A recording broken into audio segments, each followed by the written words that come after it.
Hi there, welcome to my channel where I take you on tours of unique homes and showcase stories of people living alternative lifestyles. We're gonna jump right into this week's episode because it has got to be one of the most unique nomadic homes that I have ever seen, and I'm really excited for you to check it out. We featured a lot of vans, buses, and tiny homes on wheels on this channel, but never have we featured a nomadic home that has 18 wheels. That's right, we're gonna take a tour of Clayton and Teresa's 18-wheeler Nomad Monster tiny home. I have a jet ski, I have a motorcycle, I have another electric bike. I figure if you're gonna go big, you might as well go big. This is as big as you can go. What else do you want? If you like videos like this one, make sure that you subscribe and hit that notification bell so that you know every single time we publish a new video. But right now, let's jump right in and take a tour of this amazing home on wheels. And also make sure that you stay tuned all the way to the end of this video where you can learn more about the Waterdrop water filtration system, which is a perfect product for the nomadic lifestyle.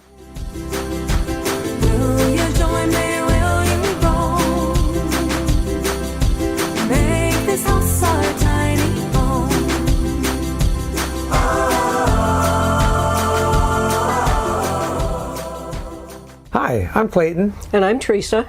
And welcome to our Nomad Monster home.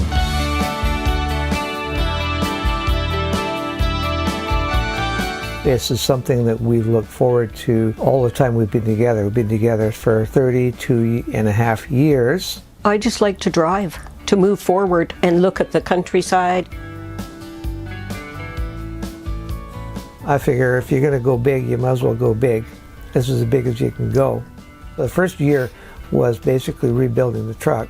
And then I found the trailer that I wanted. Then I spent the next 4 or 5 years building it. So I just did it as I felt like doing it. And sometimes I worked hard on it and sometimes I didn't. So 5 years later, it's almost done. The first 100,000 went real quick. Buying the truck, buying the trailer. We spent probably maybe another 100 on top of that. We're into it for 200, 250. We both are over the age of 65. That gives us old age pension from Canada, and then we have a supplemental top-up if you're low income, plus from working the Canada pension plan. So those three, that's it. My plan for the future? Live as long as I can.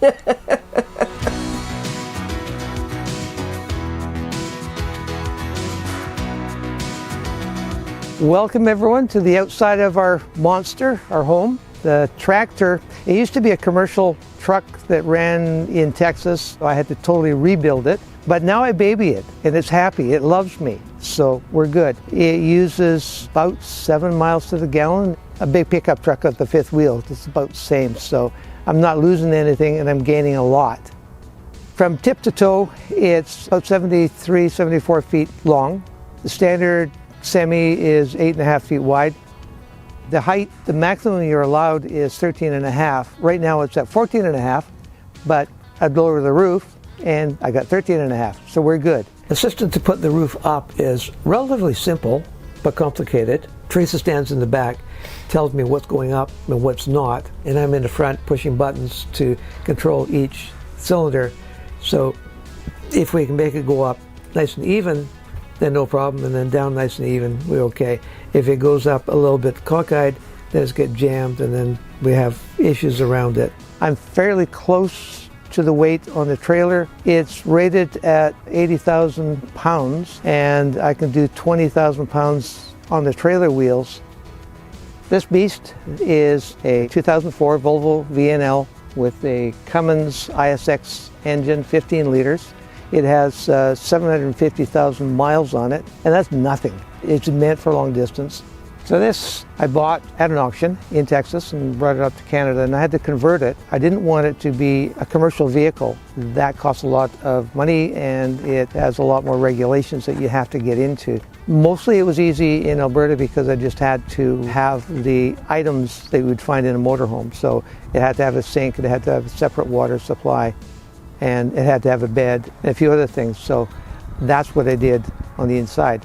So when I got the truck, the interior was totally trashed, so I stripped it out right down to the bare metal and rebuilt it as a motorhome rather than a commercial.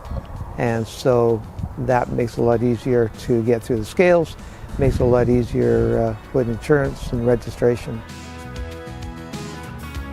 Here's where the captain sits on a nice bouncy seat, which if I flip a lever down here, it also gives me a massage while I drive. There's 2 cameras on the front of the trailer. There's a camera on the back. It's like the security cameras. So I can see the sides, I can see the back just from sitting here. So that gives me a good visual if my co-pilot's not with me. So helps again. Safety, very, very important. I can see a lot of distance. I can see what the cars are. I can see traffic ahead. While we're traveling, especially if we get to the amazing speed of 50 miles an hour, that diesel engine is a bit noisy, the tires are a bit noisy, and Teresa's doing navigating. So I'm always yelling at her, "What'd you say? What'd you say?" So what I've got, this is a FRS family service radio. If I push a button, she can hear me really well and the other way. So she's giving me instructions where to go. And it looks kind of cool too. I'm going to show you a magic trick. Commercial vehicles cannot be altered. However, this is a motorhome, so I can do whatever I want to. So I'm going to go into the side here, and I'm going to close the door, and I'm going to pop out the back. And that leads right straight into the trailer. So see you in a second. Oh, there you are. And I can go from here straight into the nose of the trailer if I have to get in or out or whatever, if I don't have to go outside. First thing people ask me is, how long have you been a trucker? Answer, never. Second thing, oh, I love those big tires. Because of the spacing and the way the tires are, I can sit there in the sun and relax, and it's really comfortable. What I use is what we call our umbilical cord. It's got the 2 connections here for the brakes, and then a connection here for the lights and stuff. Get back underneath here onto the other end of the umbilical cord. So we got our air lines here, the signals for the lights. I can hook everything up and we're ready to roll. The trailer is a standard 53 foot. The studs that go up in here are steel, but that is aluminum. And that makes it interesting because it bends. And if we're inside, sometimes we hear bang. And oh, yeah, okay, it must be warm outside or cold outside. I've got good insulation behind here, so the heat is there, it gets hot, it gets up to 100 and something, but good insulation, so I don't feel it on the inside. Over here, we have the main entrance. When we're traveling or at night, we can close everything up really tight. With it open, I have a nice big window. And that also moves, so if I need to move big things in and out, I can move that, or just lots of traffic, just makes it easier, because this door is kind of narrow. But it works, and it's secure. This is the kitchen window, same as I did that one. This has got to be my favorite toy. It's a 2022 Honda Goldwing. The monster gets parked, like right here, and then we hop on the bike and we'll go exploring. This bike is incredible. Teresa does complain that I almost rip her head off, but it's good. It can get you out of trouble, it can get you into trouble. I've always been into sustainability, so obviously solar panels on the roof. There are 20 panels, 250 watts each, which gives me about 5,000 possible watts of power. I have a jet ski, I have a motorcycle, I have another electric bike, and I have a lot of tools that I need to fix things as things go. So let's take a look at the garage and see what happens there. I'm just going to go inside, I close the door, and then the drawbridge comes down. And I have to tell you, this is a real garage. That's why it's so messy. Battery banks. I've got 5 100 amp hour, 48 volt lithium battery set. So that gives me 50 kilowatt hours of electric storage. Tools, I've got pretty much everything you might want. My Sea-Doo, there's a winch in the forward of the garage, and it pulls it up the ramp and up this ramp, and it's out of the way. It will, if I back the truck up here, it'll go straight from here into the back of the truck. And my favorite toy, the motorcycle, sits right here. Got all the connections to keep it strapped down.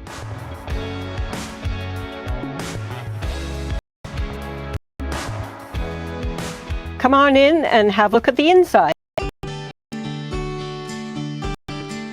Welcome to the inside of our monster home. This is the kitchen created by Clayton because he likes to cook, so he chose everything in here. We have a residential fridge and freezer. We have microwave, air fryer, and we have 2 induction stovetops. The water system is behind the wall here that services the kitchen. This door goes into the garage, and there's a little bit of a pantry on the back of it, so we can store food there. There's lots of room, lots of counter space. It's denimed pine, trees that were killed by the pine beetle. The wallpaper is that anaglyptic wallpaper. It comes just like paper, and then you paint it whatever color you want. So we just painted this white so that this area is bright, with kitchen and bath washable paint. Next we will go to the dining room. These are theater seats that Clayton bought at an auction, and we just took them and sandblasted them at a company in Victoria where you get to do the sandblasting yourself. That was quite entertaining. He recovered the chairs. He says that with this red and fuzzy, he is stepping out of the box that he's been in for 70 years. We can have 4 people to have a meal together. Everything is just right here. So all the dishes and the cutlery and mugs and everything, if we need anything, we can just reach over and get it. This window is locked, and then it slides across. This is a pellet stove. It's a sustainable heating source, and the pellets are available all over the place. And this blasts a lot of heat. In addition to that, up above the stairs is a heat pump, and that will supply cold air or warm air depending on what we need at the time. Cools basically the whole trailer. This is one of the special rooms in the trailer. They're all special, but this is where we spend a lot of time working on programming, working on YouTube channel, and we have a 75-inch screen which basically takes up the whole wall, a pair of high-efficiency speakers, so the sound is like incredible. We have Starlink, so Netflix is not a problem downloading. It is basically set up as a movie theater, and neighbors that are far enough away, they don't care if I crank up the volume. What else do you want? We'll go upstairs and tour the upstairs. First we'll go to the, I always think of the back of the trailer, but it's not, it's the front of the trailer. And this is where our closets are and storage. People say to me, "Oh, you've got a sewing machine, you're so lucky." And I say, "No, I don't, that's Clayton's as well. It belonged to his mum." I wanted a full-length closet because I wanted to bring all my clothes with me. Huge mistake, because I have too many, and now I admit it publicly. This is truly a lesson that I don't need as much. This door here, I'm not going to step out because it's not hooked up to the tractor, but this is where I go in and out of the tractor, and you can see the door. I wanted a separate room for the bathroom because if somebody's already in the shower, then you want to be able to run into the bathroom. So I call this the indoor outhouse because it just looks like a tiny little outhouse to me, except it is a flush toilet. Small, don't need much space. There is a little sink there. Right across from the toilet room, we have the washer and dryer. It's apartment size. They're high efficiency, and the dryer is a heat pump system, so it doesn't vent outside. The water comes into here, and then you just have to remember to empty it so you don't flood your little laundry room. Let's head down the hallway and I'll show you the tub room. With this little hallway here, I feel like sometimes like I'm living in a train, which is okay with me. I quite like it. Little barn door.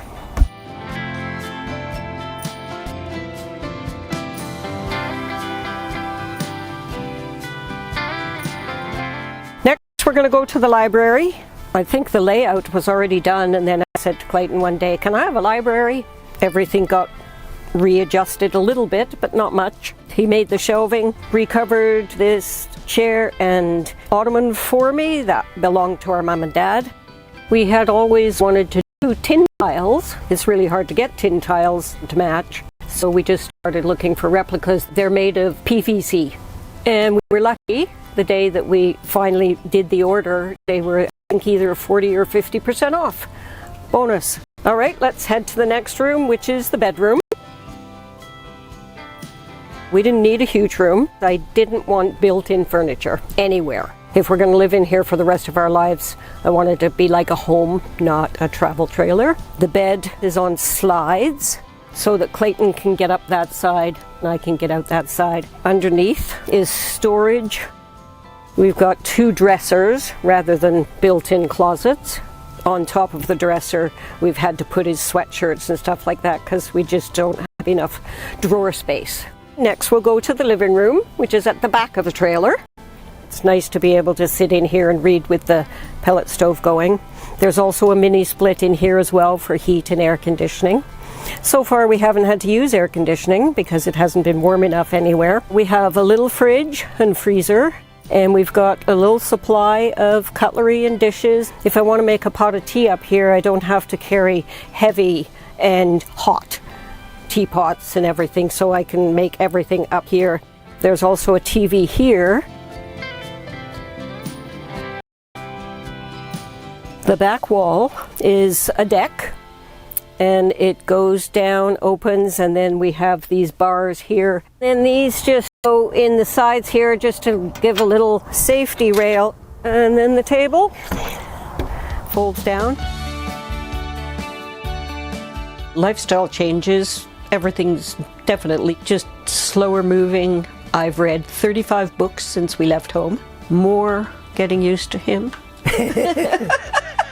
Being more of a couple now was initially, for me, a little bit stressful. I love her dearly, and I like her being nearby, and I'm really... But she's annoying. But I'm really happy that we can be this much closer, 24/7. Some people can't take that, but I enjoy her company. She's a good friend. On this channel, we showcase a lot of stories about people living nomadically, whether in vans, buses, or tiny homes.